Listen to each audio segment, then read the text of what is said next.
PNP Checkpoint Guidelines. May idadagdag lang ako para sa mga naka-single motor o rider para sa checkpoint. Marahil, hindi pa alam ng ibang motorista kung ano ba talaga ang procedure para sa checkpoint. Number 1. Mag-slow down at huminto sa tabi at patayin ang makina. Number 2.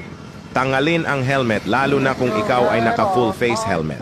Number 3. Ibigay ang ORCR ng motor nang hindi nakatope kasabay nito ang inyong driver's license. Number 4. Magbigay galang sa enforcers ma'am and sirs. Huwag mo silang tatawaging boss. Number 5. Kung tapos na ma-inspection at pinayagan ka ng umalis, ay huwag kalimutang magpasalamat.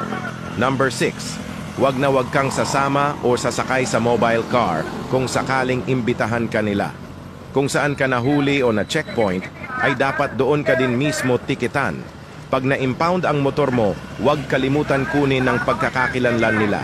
Pangalan ng humuli, plate number, mobile car, presento kung saan sila na-assign. At location kung saan nila i-impound ang motor mo. Number 7.